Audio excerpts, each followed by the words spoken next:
estava a Rússia internamente, até o momento da guerra?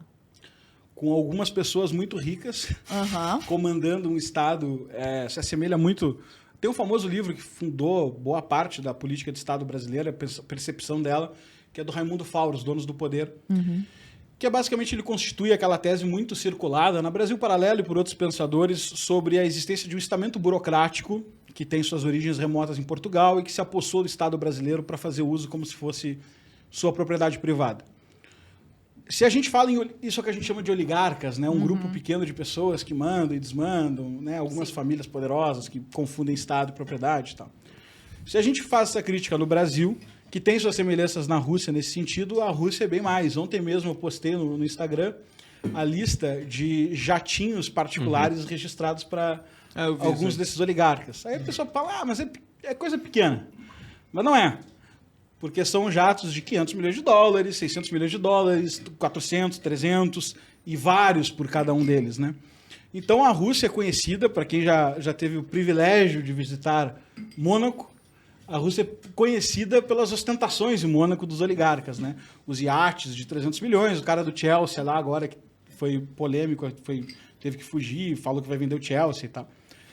Então, a Rússia é um território que não é democrático, nunca foi. Isso às vezes escapa no campo de análise. Estamos começando aqui por conceitos gerais, né? Nunca foi democrático. Isso é louco, né? Nunca teve democracia na Rússia, isso é importante a gente prestar atenção. Não é essa que a gente conhece, de vai para a rua e pode falar e tudo mais. É um Estado que tem uma expertise bacana na parte de vigilância social. Mesmo como monarquia, era a monarquia mais violenta e autoritária da Europa durante todos os 2000 anos de monarquia, quase 2000 anos de monarquia na Europa também, né? É importante destacar. Teve os monarcas, assim, o fundador do czarado russo ganhou o epíteto, né? Tem Alexandre, o Grande, Filipe, o Belo, ele ganhou Ivan IV, o Terrível. Né? Então, já diz alguma coisa até aí. Pedro, o Grande, que tu olha, o Grande, reza a lenda que ele mandou a população construir São Petersburgo com as próprias mãos, cavar com as próprias mãos, porque ele tinha sonhado que isso era uma revelação divina e a capital do Império Russo deveria ser construída pelas mãos da população, pelas mãos do povo, né? Isso levou à morte de muitas pessoas, as fontes são imprecisas e tal, porque é um tempo distante numa terra longínqua. Mas o ponto é que para essa guerra que a gente está tentando sondar aqui, o cenário russo é mais ou menos o seguinte. O Putin se posicionou, o Putin foi nomeado por Boris Yeltsin depois da queda da União Soviética, e o Putin ele se posicionou como um cara muito complexo de analisar, por isso que tem um grupo de conservador meio fã do cara. Todos errados. Tem um grupo de... o cara, assim, dei uma risada aqui, os caras vão recortar. O cara é um ditador psicopata do caralho. Tá? Então... Mas... Não é nem mais, mas ele se posicionou de um jeito curioso, por quê? Porque ele entendeu algumas coisas que anteriores a ele não tinha entendido. Primeira coisa que ele entendeu foi que o cristianismo ortodoxo era uma cola social do povo russo. Isso é uma pauta de 3 horas para a gente entrar, mas assim... O cristianismo ortodoxo é um cisma que aconteceu em 1000 e pouquinho, 1050 e paulada, com a Igreja Católica, né? Na época, a igreja não era uma igreja única, era um como é que fala? Pentarcado? Quando são 5 que mandam. Deveria ser isso, né? Pentarcado. Alguma coisa assim, tá? E aí os principais era o de Constantinopla e o de Roma. E aí eles brigaram, se excomungaram um ao outro. A gente devia ter aprendido tudo isso na escola, né? Acho que a gente aprendeu, mas a galera dá umas puladas. E aí a igreja teve um cisma geopolítico, a igreja ficou de um lado, em determinado momento a Rússia foi lá pesquisar, achou essa religião, se interpretou como a Terceira Roma, tem alguns cursos no núcleo de formação que falam sobre isso. Então existia um mito religioso por trás do povo russo que ganhou essa cola, inclusive o próprio alfabeto e a linguagem foi desenvolvida para poder pregar o cristianismo ortodoxo. O alfabeto cirílico, mais próximo da língua grega, mais próximo das línguas orientais, ele é desenvolvido a partir desse ponto de vista.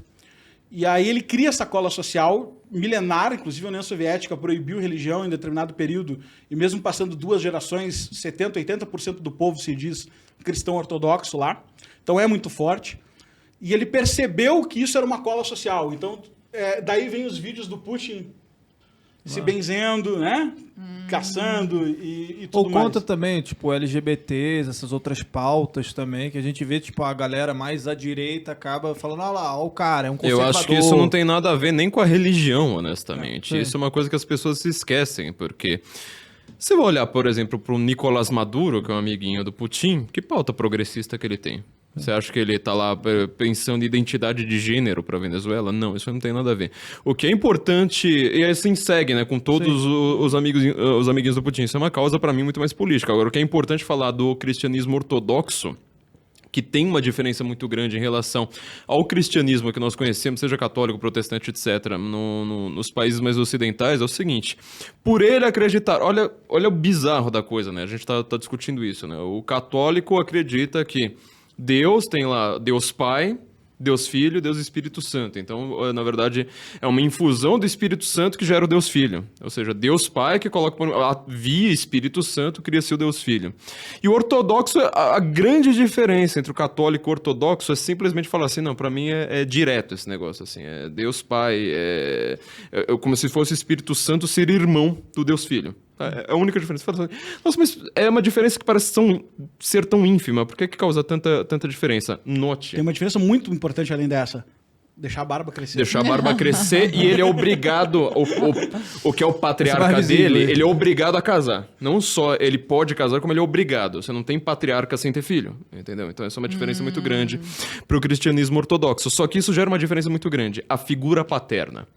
A figura paterna nas sociedades ocidentais, é engraçado que o feminista fica falando de patriarcado pra cima e pra baixo sem saber do que está falando, ela é uma figura completamente relativizada, seja no catolicismo em relação à Virgem Maria, seja, por exemplo, na igreja protestante em relação ao próprio Espírito Santo, ou seja, o pai, ele não manda sozinho.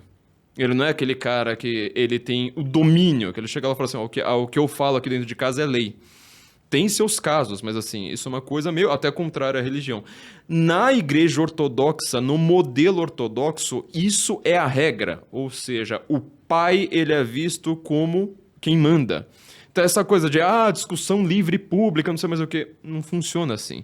Você vê a sociedade buscando o seu pai. O Lenin, quando ele faz a revolução, isso é uma coisa também bastante importante para o pessoal da direita do Brasil que está lá falando, e o Putin, ele é um conservador, ele é de direita, não sei mais o quê.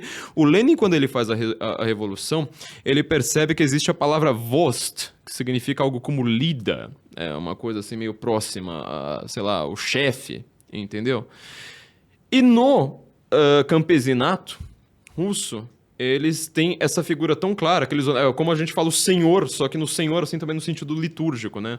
Quando você está rezando Pai Nosso, você fala o Senhor, não sei mais o quê, não é só Senhor, né, de uma pessoa que você não conhece na rua, você está tentando tratar com respeito. Essa palavra vost. E esta palavra Senhor, ela é tão forte que o Lenin, ele percebe imediatamente, que ele fala assim, olha, para eu conseguir ter poder aqui, eu preciso, por exemplo, substituir o Pai Nosso. Então ele fala assim, vamos trocar aqui o Senhor, e fala assim, o Senhor sou eu, tá? Só para avisar agora, o Senhor não é mais essa pessoa aí que vocês estavam dizendo, então sou eu. Então desculpa a interrupção longa, mas só este aspecto da igreja ortodoxa para os russos, ele é de extrema importância para você entender o poder de Vladimir Putin hoje. Com certeza.